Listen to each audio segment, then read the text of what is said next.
ತುಂಬ ಇನ್ಕ್ರೀಸ್ ಆಗಿಬಿಟ್ಟಿದೆ. I think ಬೆಟ್ಟಕ್ಕೆ ಹೋಗಿಬಿಟ್ಟಿದೆ ಬಂಗಾರ ರೇಟು, ಬೆಳ್ಳಿ ರೇಟು.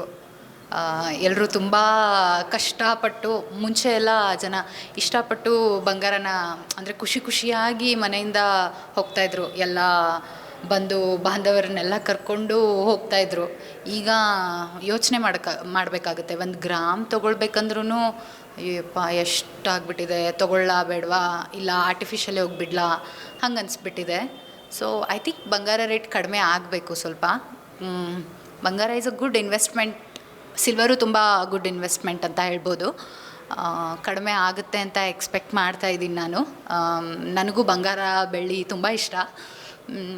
ಕಡಿಮೆ ಆಗಬಹುದೇನೋ ಗೊತ್ತಿಲ್ಲ. ಇಷ್ಟು ಬೆಟ್ಟಕ್ಕೆ ಹೋಗಿಬಿಟ್ಟಿದೆ ಅಂದರೆ ಸ್ವಲ್ಪ ಕಡಿಮೆ ಆಗಬೇಕು. ಕಡಿಮೆ ಮಾಡಿ ಸ್ವಲ್ಪ ಬಂಗಾರನ ಐ ಥಿಂಕ್ ಸ್ಕೀಮ್ಸು ಮಾಡ್ಬೋದು ಅನಿಸುತ್ತೆ. ಐ ಥಿಂಕ್ ಮಂತ್ಲಿ ನಾವು 5,000 ಎಲ್ಲೋ ಹೋಗಿ ಆಚೆ ಹೋಗಿ ರೆಸ್ಟೋರೆಂಟಲ್ಲೆಲ್ಲ ಖರ್ಚು ಮಾಡ್ತೀವಿ. ಅದನ್ನೇ ನಾವು ಸ್ಕೀಮ್ಸ್ ಎಲ್ಲ ಮಾಡಿದ್ರೂ ಬೆಸ್ಟ್ ಅನಿಸುತ್ತೆ. ತುಂಬ ಒಳ್ಳೊಳ್ಳೆ ಸ್ಕೀಮ್ಸ್ ಬಂದಿದೆ, ಒಳ್ಳೊಳ್ಳೆ ಜ್ಯುವೆಲ್ಸ್ ಸ್ಟೋರ್ಸಲ್ಲಿ ಹೋಗಿ. ನಾನು ಆ್ಯಕ್ಚುಲಿ ಸ್ಕೀಮ್ಸಲ್ಲೇ ತೊಗೊಳ್ಳೋದು. 1 ಇಯರ್ ಸ್ಕೀಮ್ಸ್ ಮಾಡಿಸ್ಬಿಡ್ತೀನಿ, ಆಮೇಲೆ ನನ್ನ ಬರ್ಡೇ ದಿನ ತೊಗೊಂಡ್ಬಿಡ್ತೀನಿ. ಎವ್ರಿ ಬರ್ಡೇಗೆ ನಾನು ಬಂಗಾರ ಖರೀದಿ ಮಾಡ್ತೀನಿ.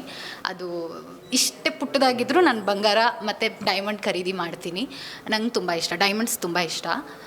ಕಡಿಮೆ ಆಗುತ್ತೆ ಅಂತ ಎಕ್ಸ್ಪೆಕ್ಟ್ ಮಾಡಿದ್ದೀನಿ. ಸ್ವಲ್ಪ ಡಿಸ್ಕೌಂಟ್ ಎಲ್ಲ ಕೊಡಿ ಆಯಿತಾ? Thank you.